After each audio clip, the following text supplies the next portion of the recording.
안녕하세요. 파주택 박명숙입니다.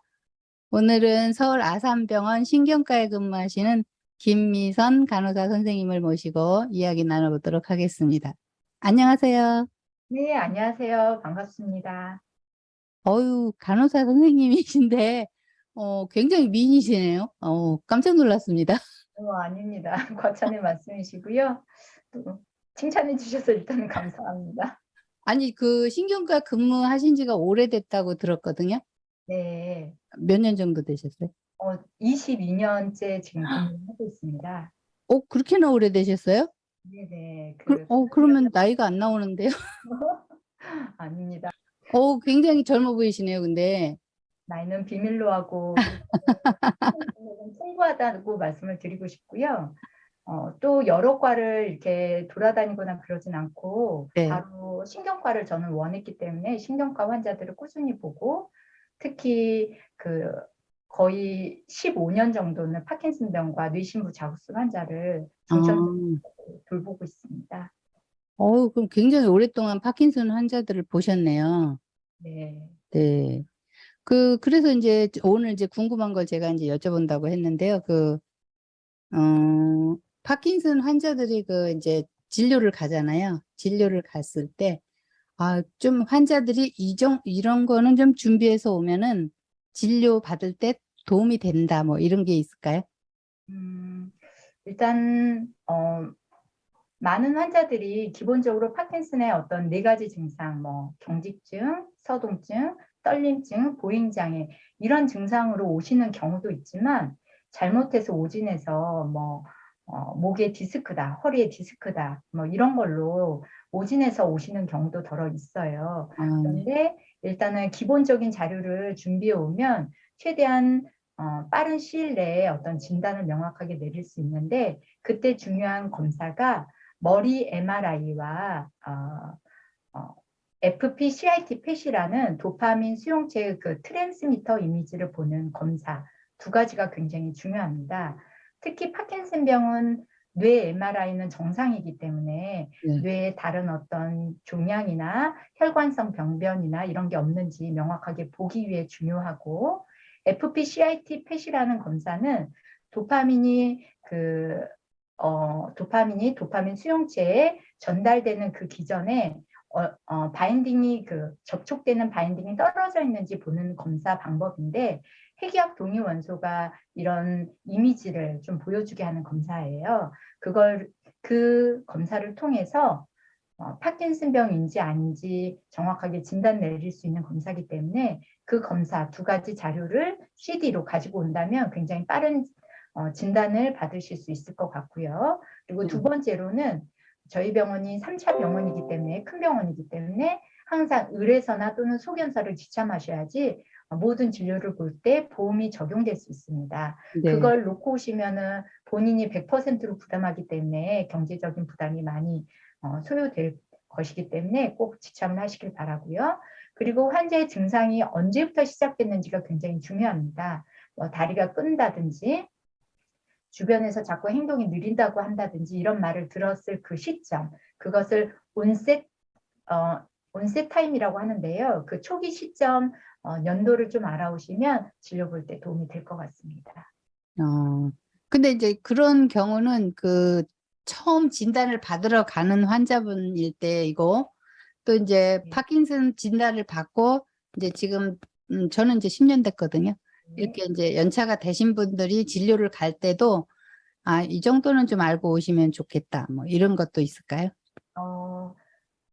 그렇게 다른 병원 다니시다가 아니면 오랜 기간 진료를 보시다가 병원을 만약 바꾸시는 경우 가장 중요한 건 현재 복용하고 있는 약 처방전입니다. 그래서 약을 드셨을 때 본인이 약을 드시면 약의 지속 효과가 얼마 정도 가고 그리고 약이 떨어지는 오프 타임이 몇 시간 정도 가고 그리고 온타임의 증상과 오프타임의 증상들이 어떤지 그런 것들을 본인이 만약 자가로 기술한 내용들이 있다면 그 내용을 적어 오시는 게 중요하고요. 그것을 약과 비교해 보면서 저희가 약물 조절을 세밀하게 해드리기 때문에 약 처방전을 반드시 지참해 주시는 게 도움이 될 것 같습니다.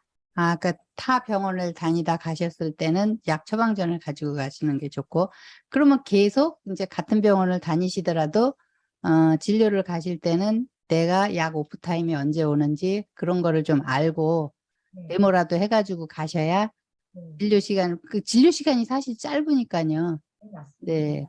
혼자 뭐 긴 시간 볼 수 없기 때문에 빨리빨리 하려면 그런 거 정도는 준비를 하시는 게 좋겠네요. 네네. 그리고 음, 추가로 말씀드리자면 네. 요즘에는 휴대폰으로 본인의 증상을 찍어 오시는 분도 많으세요. 아, 그것도 좋겠네요. 네, 오프타임에 본인의 증상, 온타임에 음, 본인의 증상을 찍어 오면 굉장히 증상의 정도가 네. 중도가 어느 정도인지를 파악해서 그거에 맞게 약물 조절을 세밀하게 할 수 있고요. 근데 그 휴대폰으로 찍어가는 건 참 좋은 방법인 것 같아요. 네네. 그거는 저도 생각을 못 했는데, 특히나 이제 어르신분들 같은 경우는 말로 설명하기가 조금 어려우실 수도 있으니까, 네, 그 자녀분들이나 이렇게 찍어주시면 가져가서 이렇게 보여드리면 좋을 것 같네요. 네네. 네. 그러면 지금 신경과에 근무하신 지가 굉장히 오래되셨고, 또 파킨슨 하는 분을 오래 보셨는데, 이분은 진짜 내가 기억에 남는다, 뭐 이런 환자분이 계신가요, 혹시? 그렇게 말씀하시니까 기억에 남는 한 분이 생각이 나는데요. 그냥 전라도에서 유자 농사를 하시는 분이셨어요. 이제 성실하게 유자 농사를 하고 그걸 청으로 만들어서 판매하시고 열심히 생활하시는 분이었고 병원에 내원할 때마다 항상 밝은 모습으로 잘 지내고 있다. 그리고 증상도 약물을 잘 드셨기 때문에 잘 조절되고 계셨습니다. 근데 약으로는 이제 더 이상 조절하는 게 한계가 오고 약을 먹으면 심하게 흔들리는 이상 운동증이 생긴다든지 농사를 하는 도중에 갑자기 약 효과가 떨어져서 너무 기운이 확 떨어져가지고 농사를 마저 할 수가 없다든지 순간순간 하루에도 그런 순간들이 오기 때문에 결국은 뇌 심부 자극수를 받으셨어요. 그 네. 이후에 이제 또 다시 증상이 좋아지셔서 이제 농사를 잘할 수 있겠다 이러면서 희망을 갖고 잘 지내셨던 분이었거든요. 항상 오실 때는 따님하고 같이 오시면서 음, 밝은 모습으로 또 이렇게 얘기도 나누고 그랬는데요.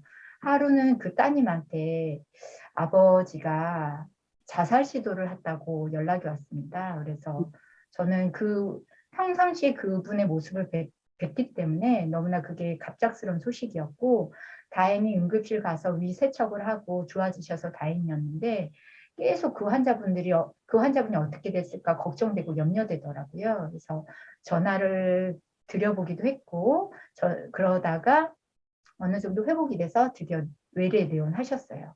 근데 그 모습을 보는데 정말 제가 눈물이 날 정도로 울컥하더라고요.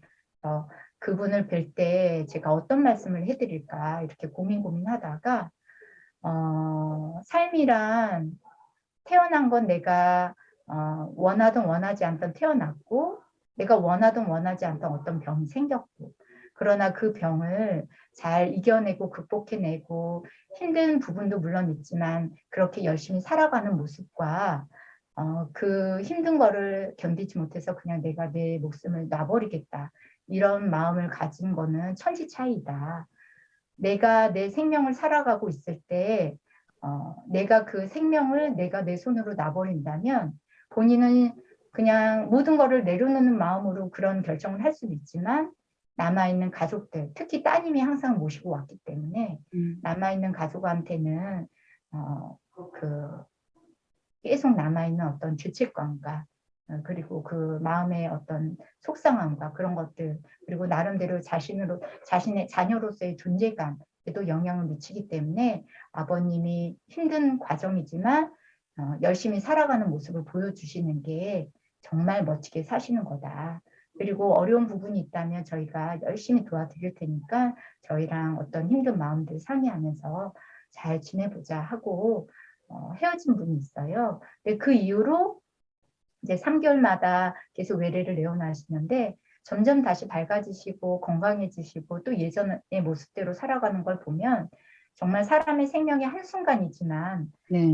다시 마음을 다잡고 이 병을 잘 동반자처럼 이렇게 함께 살아가는 모습을 보면 저도 더 많은 도움을 드리고 싶고 그런 분들에게 응원을 드리고 싶고 그리고 제가 하는 일에 의미도 더 갖게 되고 그런 분이셨어요. 그래서 기억에 많이 남고요. 지금도 그 분의 삶을 응원하면서 열심히 간호하고 있습니다.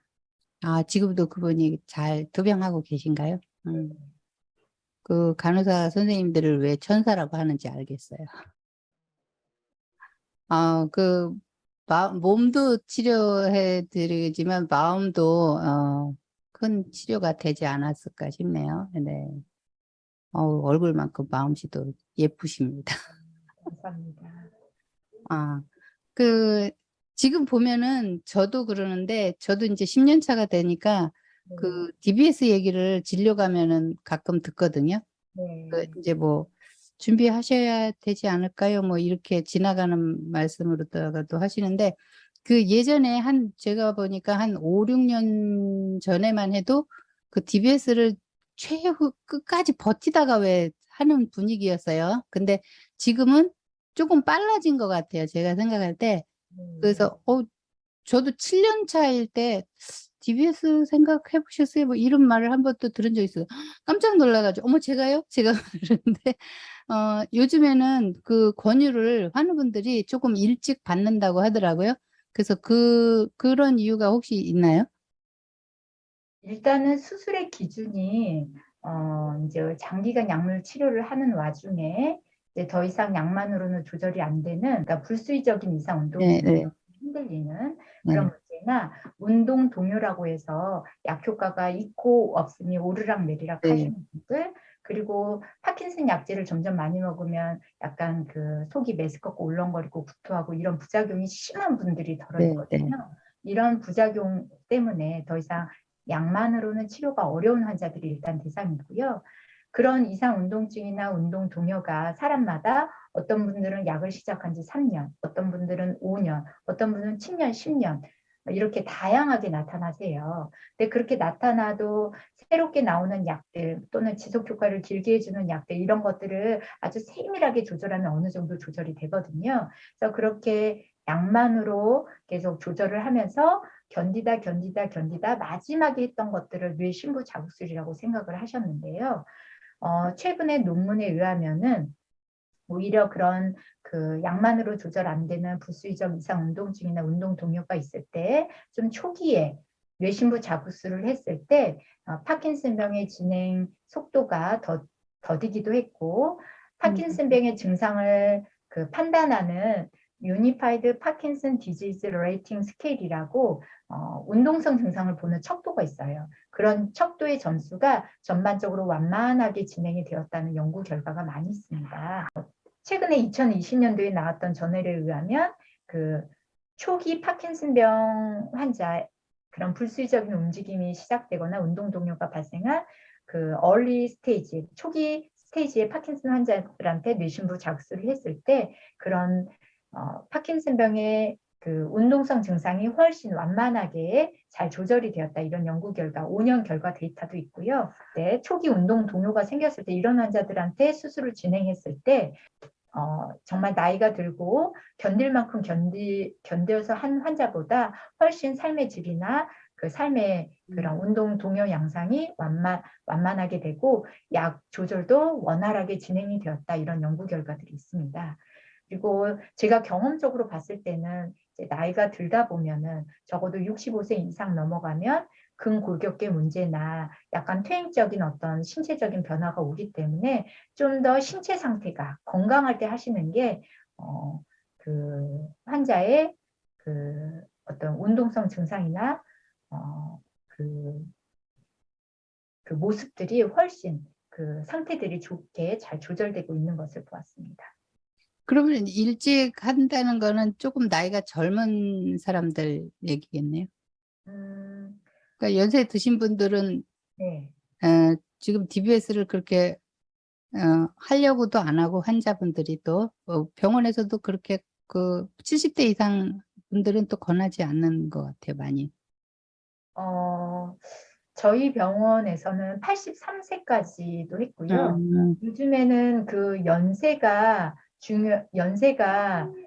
중요한 어떤 수술을 할 수 있느냐 할 수 없느냐의 기준이라기보다 본인의 가지고 있는 다른 그 합병증, 기본적인 질환들, 고혈압, 상태 당뇨, 심장 따르고. 질환, 암 질환 이런 것이 없는 이런 것들 여부나 아니면 그 심장 상태, 호흡 기능 상태 이런 것들이 더 중요하게 보기 때문에 연세가 중요한 기준이라기보다는 그 방금 전에 말씀드렸던 운동 동요나 이상 운동증 또는 약물로 인한 심한 부작용 이런 것들이 생긴지 초창기에 하느냐 아니면 약으로 그것을 계속 조절을 해보고 하다가 계속 나중에 하느냐 그 차이인 것 같습니다. 그러면은 왜 그 DBS를 하고 나면 그 배터리 교체가 시기가 오잖아요. 네. 그러면은 이제 그 예를 들면은 좀 일찍 DBS를 했다 하면은 만약에 이제 5년 차 때 DBS를 하면은 파킨슨이 한 15년 됐을 때 배터리 교체 수술을 해야 되고 네. 또 이제 또 되면은 또 해야 되고 근데 그 배터리 교체 수술을 그러면 일찍 할수록 여러 번 해야 된다는 그게 있잖아요. 또 네.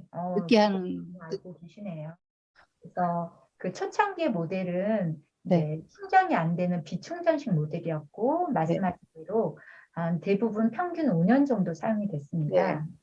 5년 정도 사용을 하면 이 쇄골 밑에 가슴 네. 밑부분에 배터리가 삽입이 되어 있는데 이 배터리 교체 수술을 전신마취하에 진행을 했어요. 그런데 요즘에는 충전식 모델이라는 게 새로 나와서 15년을 가는 모델도 있고요. 25년을 가는 모델도 나왔습니다. 그래서 그런 모델을 사용하면서 거의 평생 배터리 교환을 안 하고 사시는 분도 있을 수 있을 테고 딱 한 번 정도 배터리 교환을 하시는 분도 있을 수 있을 것 같습니다. 그런데 그거는 단점이라고 하면 단점이지만 충전을 해줘야 되죠. 그래서 2, 3일에 한 번 목에 끈 같은 거를 걸쳐서 이 가슴에 숨겨져 있는 그 자극기에 충전을 해주면은 또 계속 지속적으로 유지를 할 수 있습니다.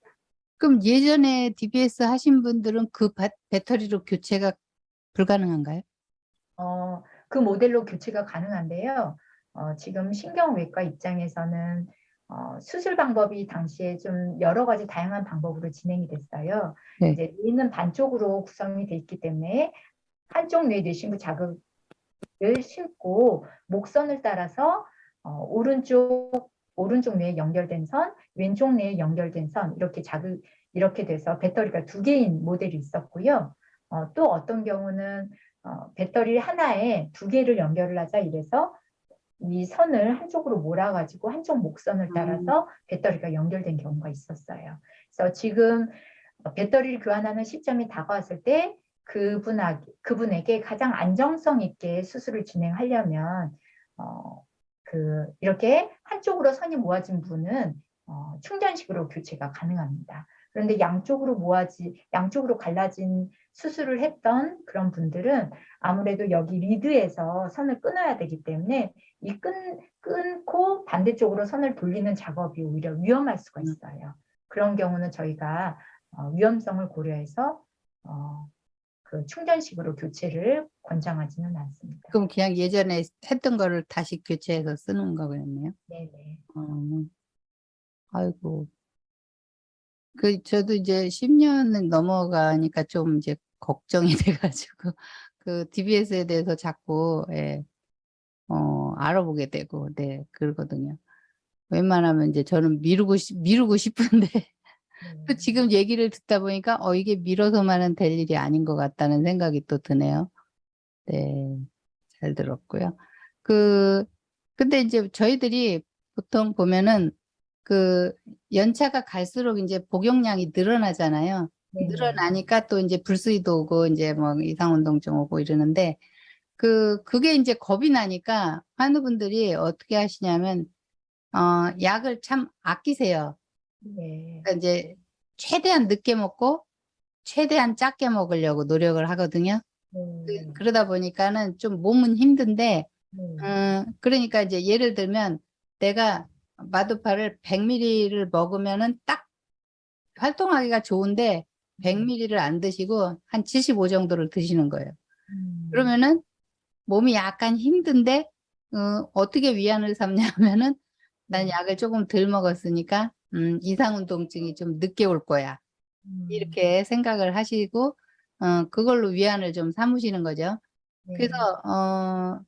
그게 이제 제 생각에는 약을 그렇게 아끼고, 좀 힘들지만 아끼고, 조금씩 늘리고, 그게 더 좋은 건지, 아니면 내 몸에 맞춰서 약을 복용하고, 그냥 컨디션을 좋게 유지하면서 가는 게 좋은 건지, 어떤 때는 또 그것도 헷갈려요, 사실. 네. 선생님 입장에서는 어떻게 생각하세요? 궁금하셨다고 하시니 좋은 질문인 것 같고요. 외래에서도 실제적으로 많은 환자들이 약을 아끼거나 아니면 본인이 너무 힘들다고 약을 오히려 더 과용량으로 드시거나 이런 환자분들이 더러 있으시거든요. 그런데 이제까지 발표된 저널에 의하면 약을 아끼고 레보도파를 나중에 사용하고 이랬다고 해서 이상운동증, 즉 불수의적인 움직임이 늦게 생기거나 그러진 않았습니다. 아, 그래서 레보도파 제제, 도파민 제제를 언제 사용하는지는 환자의 지금 현재의 직업이나 사회 활동이나 연세나 이런 거를 고려할 때 사용하는 게 가장 적절하다고 봅니다. 그래서 나중에 내가 약을 아꼈기 때문에 이상 운동증이 그 추후에 생길 거야, 덜 생길 거야 이런 생각은 좀 잘못된 생각이라고 말씀을 드리고 싶고요. 가장 중요한 건 현재 환자가 지금 40대고 예를 들어서 40대고 항상 가장의 역할을 해야 되고 직업적으로 활동이 왕성하다면은 적극적으로 환자의 증상을 조절할 수 있을 만큼의 약의 용량을 써야 되고요. 반면에 이제 뭐 70대, 80대 돼서 주로 주간에는 조금 활동을 하지만 야간에는 주로 휴식을 취한다. 뭐 이런 환자분들이라면 저녁 때는 조금 분명히 의사와 상의해서 이런 부분 다 의사와 상의해야겠죠. 네. 상의하면서 약을 줄이거나 그런 방법을 할 수 있습니다. 그런데 제가 이제 여러 가지 환자분들과 이런 얘기를 할 때 연세 드신 분들은 또 나름대로 밤에 야뇨증이 많이 생기세요. 네. 그래서 밤에 내가 약을 줄여서 복용을 했는데 의사와 상의해서 줄여서 복용했는데 밤에 화장실을 가려고 하니까는 너무 몸을 움직이지 못해서 네. 실수를 한다든지 너무 힘겨웠다 이러신 분들은 그런 것들을 충분히 의사와 상의한다면 취침 전에 복용하는 약을 드시게 한다든지 또 이런 방법들이 있어요. 그리고 또 어떤 분들은 초창기 환자들은 수면 효과가 있거든요. 수면 효과라고 하면 수면을 잘 취하면 뒷날 본인의 컨디션이 굉장히 좋고 약에 대한 반응이 굉장히 좋으세요. 반면에 수면 효과가 없는 분들은 밤 동안에 약을 안 드시기 때문에 아침에 일어나면 굉장히 굳어있고 꼼짝 네. 못하세요.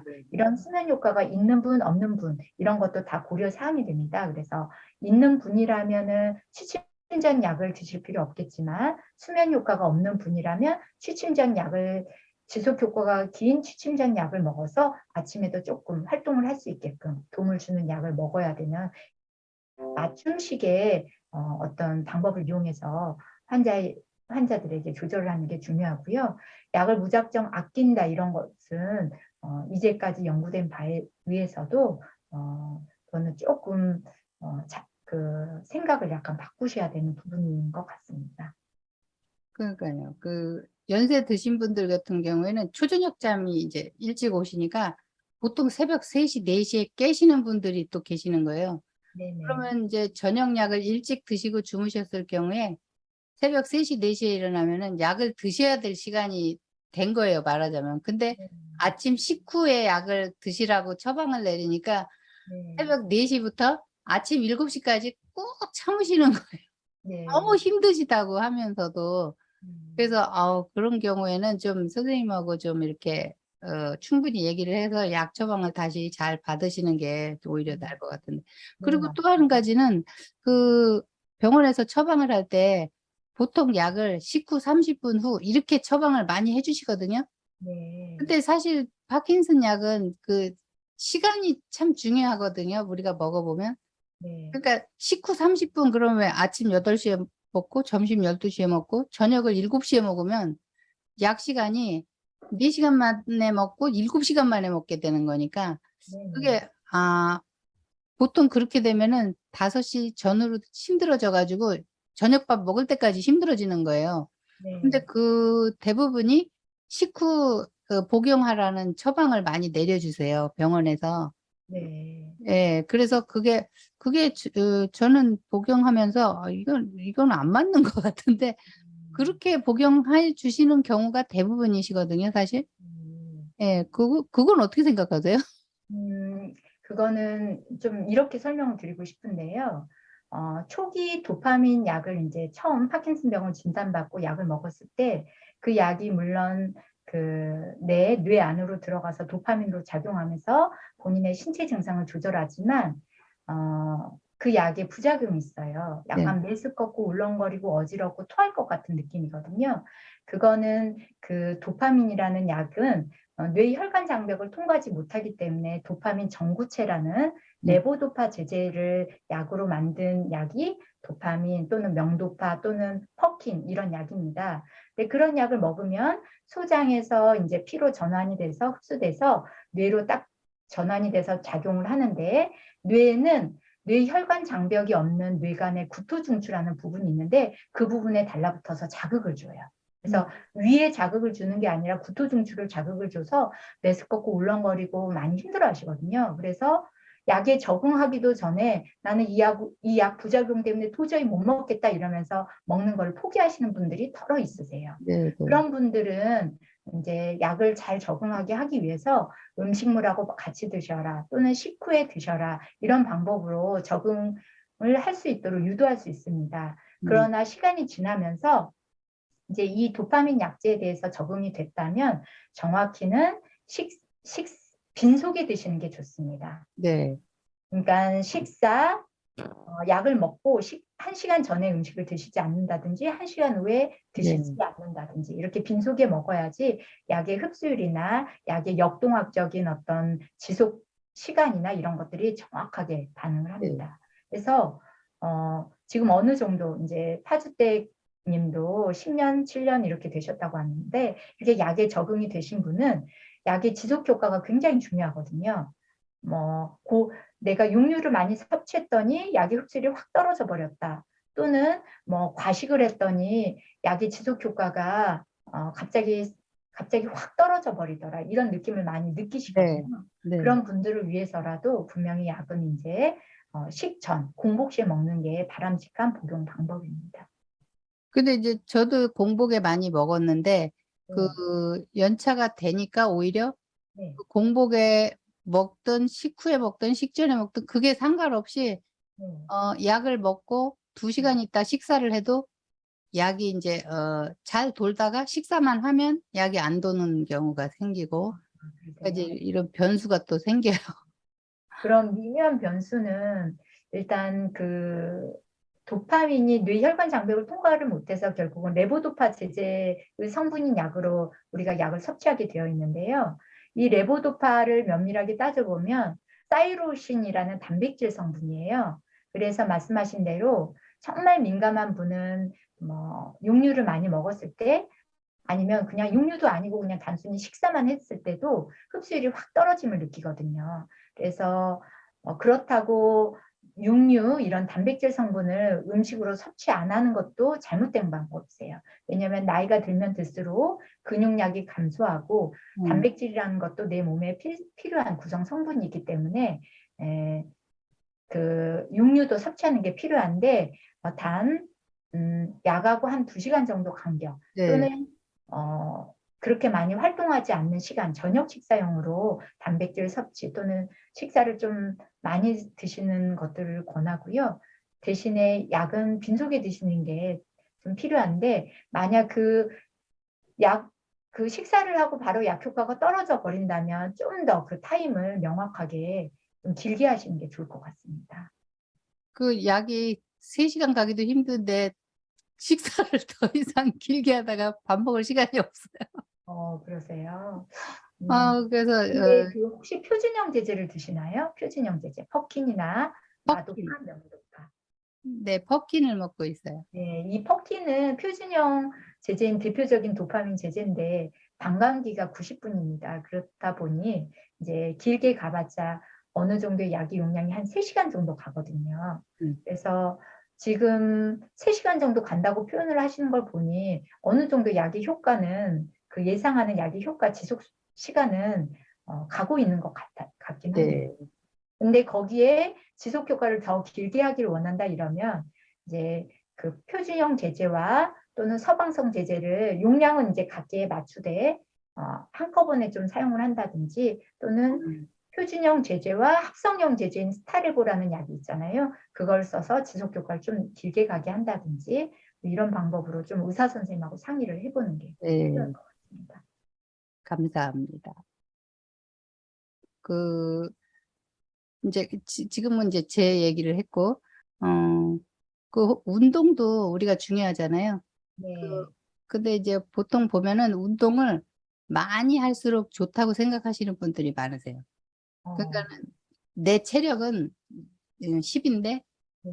운동은 막 15 이상을 막 하시는 거예요. 그래서 운동을 많이 할수록 파킨슨이 진행이 느릴 거라고 또 생각하시는 분들도 계시고, 그리고 또 이제 우리가 근육량이 주니까 연세가 있는 분들은 특히나 또 근육 운동에 굉장히 또 이제 열심히 하시는 분들이 계시거든요. 그래서 그 파킨슨 환우들이 이 운동은 꼭 필요한 운동이다. 뭐 이런 거나 아니면 굳이 이 운동까지 하실 필요는 없다라고 생각하시는 게 또 있으신지. 네. 네. 그 운동은 일단은 꾸준한 운동이 중요하다고 그 연구 결과에 나와 있습니다. 꾸준한 유산소 운동과 스트레칭 운동이 파킨슨병의 운동성 증상을 좀 잘 조절할 수 있고 균형 감각을 유지할 수 있고 그리고 삶의 질에도 도움이 된다 이렇게 연구 결과들이 나와 있는데요. 일단은 첫 번째 본인의 이제 유산소 운동은 기본적으로 하셔야죠. 그 심폐기능 강화시켜주는 유산소 운동. 제가 권하는 운동은 그래도 안정성을 확보하기 위해서 그 실내 자전거 타기나 아니면 가볍게 걷기 운동 정도. 그런데 너무 무리하지 않게 무리하게 하면은 뒷날 오히려 더 컨디션이 안 좋으세요. 왜냐하면 내 몸에 너무 피로감이 쌓이면서 젖산이 쌓이면서 굉장히 피로도가 심해지거든요. 그러면 더 상태가 안 좋기 때문에 약간 땀이 촉촉하게 날만치 정도의 유산소 운동을 권하고요. 두 번째는 우리 파킨슨 환우들이 경직증이 많이 있으세요. 그 네. 경직증을 풀어주는 대표적인 운동이 마치 요가와 같은 스트레칭 운동이거든요. 네. 그래서 요가 또는 뭐 국민체조 같은 스트레칭 운동, 목, 어깨, 팔, 다리 뭐 이런 것들을 다 그 풀어주는 운동이 필요한데 뭐 의사 선생님이 진료실에서 해보라고 하는 운동, 예를 들어서 손가락을 움직여 보라, 주먹을 줬다 폈다 해봐라, 박수를 쳐봐라, 이런 것도 다 운동이 될 수 있습니다. 그래서 두 가지 크게 말씀드렸는데요. 유산소 운동과 스트레칭 운동. 그리고 저는 또 이 부분에서 강조하고 싶은 거는 그 환자의 증상에 맞는 운동을 또 권해드리고 싶어요. 예를 들어서 본인은 양치질이 요즘 최근 너무 느리고 둔해서 손이 좀 잘 세밀하게 안 된다. 이런 분들은 손가락 마디마디 하는 운동을 매일 100번씩 하라고 주먹 쥐었다 폈다 하는 운동 100번씩 하라고 말씀을 드리고 있고요.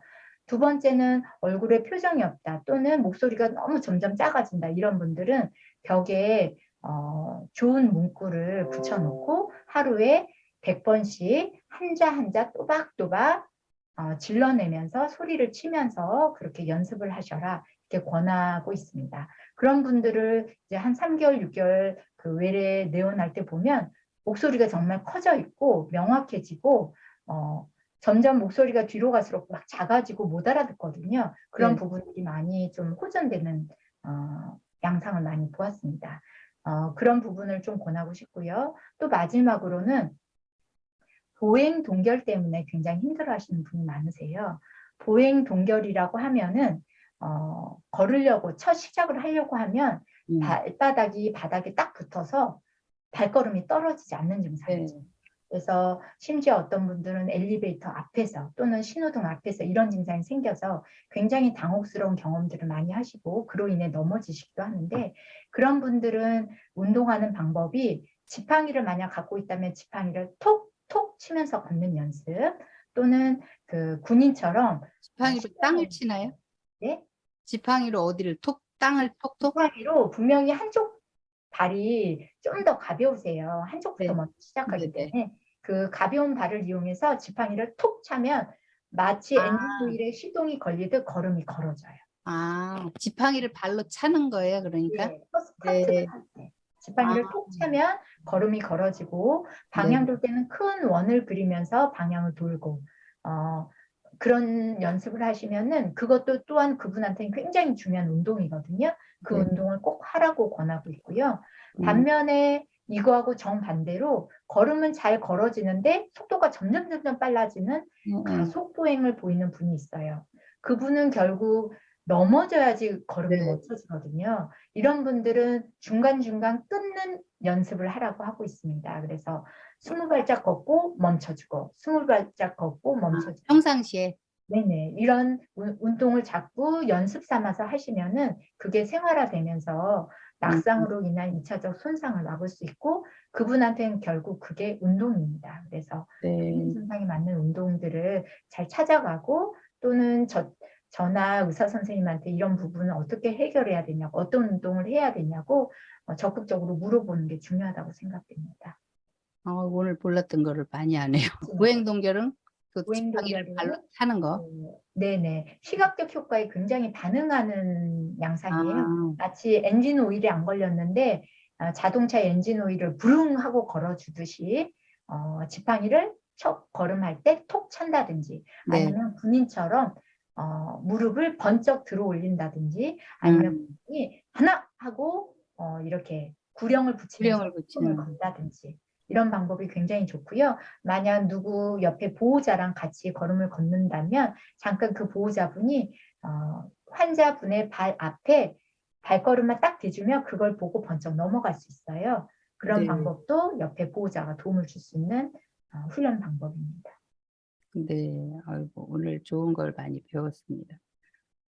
그 환자분들이 이제 약도 물론 먹지만 또 이렇게 보면은 대체요법 같은 거에도 또 혹시나 하는 마음으로 많이 또 이제 찾는 분들이 계시거든요. 네. 뭐 벌침도 맞으러 다니시고 보니까 뭐 이거 좋댄다 그러면 또 그거 뭐 다 사드시고 뭐 하다못해 물도 뭐 이제 이런 물 저런 물 막 사드시고 뭐 그래서 그런 거에다가 또 시간과 돈과 그런 거를 많이 쓰시는 분들도 많이 계세요, 사실. 그래서 그런 거는 어떻게 생각하세요?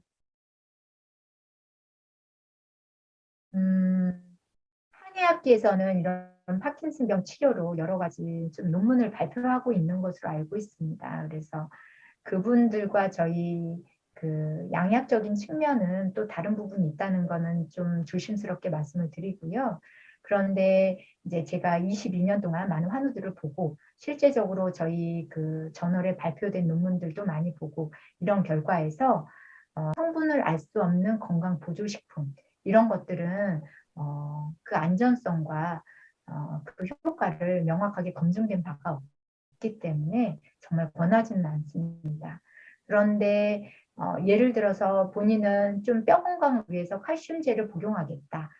종합 비타민을 복용하겠다. 하는 거는 보편적인 사람들도 할 수 있는 네, 방법이기 때문에 그런 영양제나 이런 것들은 가능하시고 코엔자임 Q10이라는 그런 네, 것도 건강 보조 식품의 일환으로 사용하실 수는 있습니다.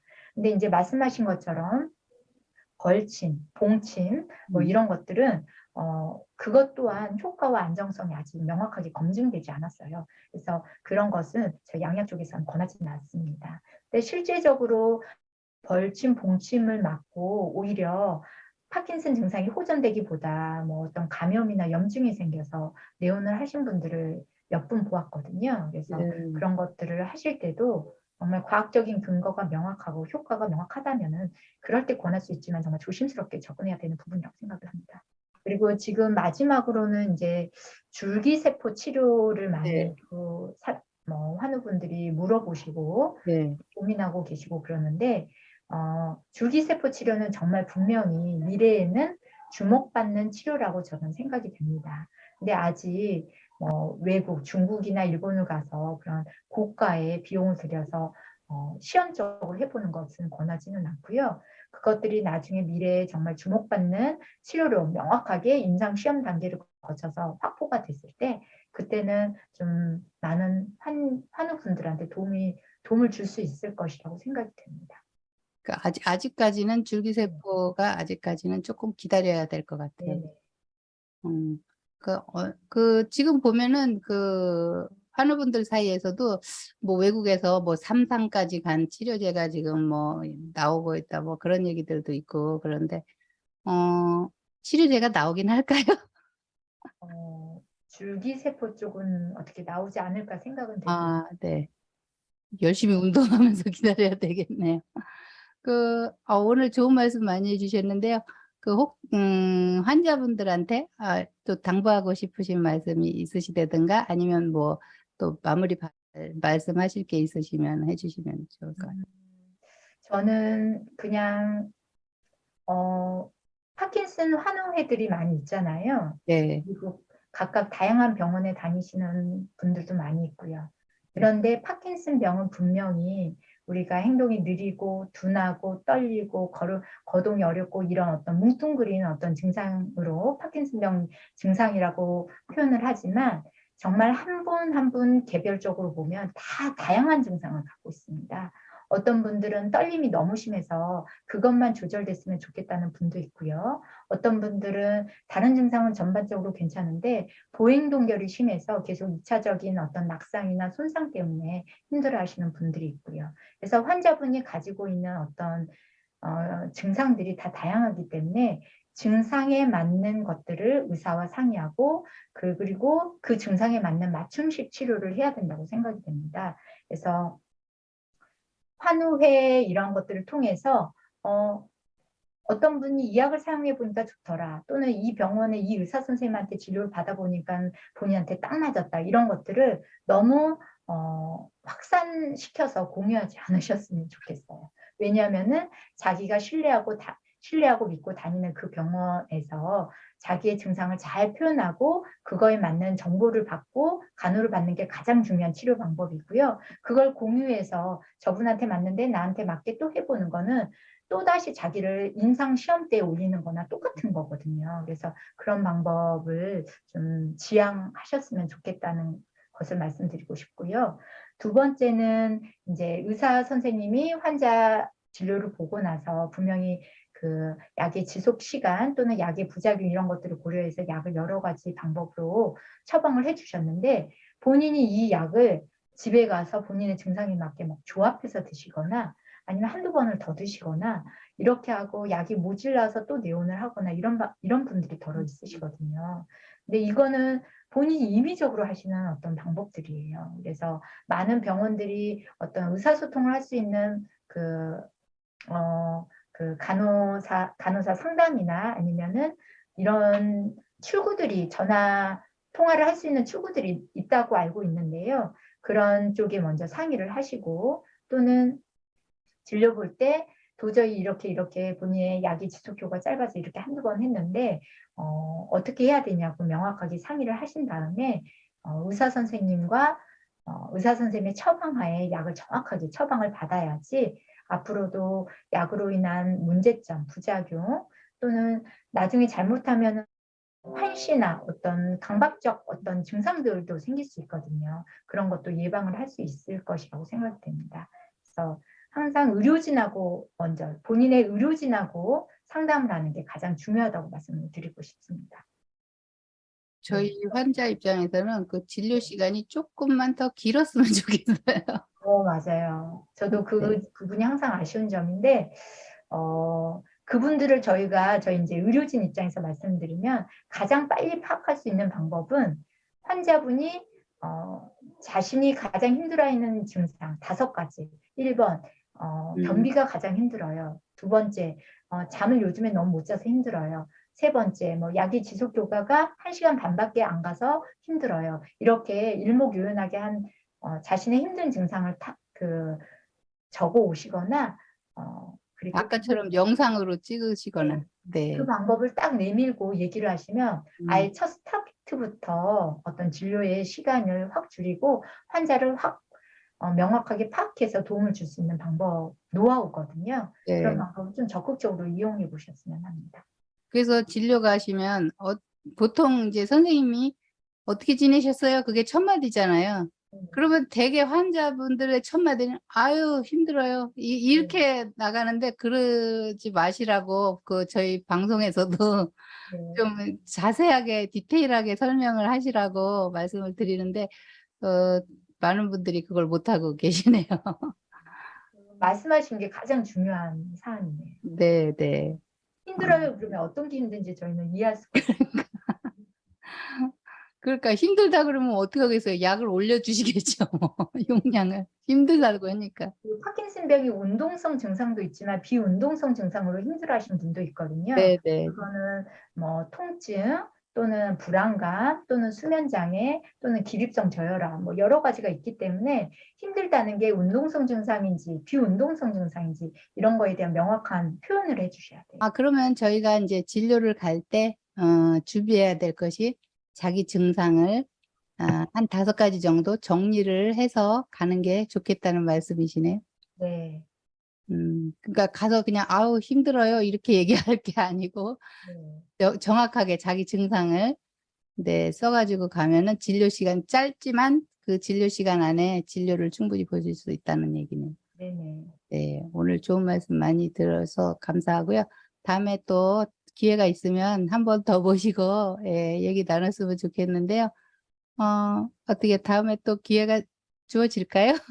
네, 저도 초대해 주셔서 감사하고요. 네. 우리 이런 그 환우들한테 도움을 줄 수 있는 거라면은 저도 적극적으로 뭐 오늘 예, 궁금증도 많이 풀렸고 또 몰랐던 얘기도 예, 많이 들었어요. 저희가 그래서 감사드리고요. 오늘 말씀 감사합니다. 네, 감사합니다. 네.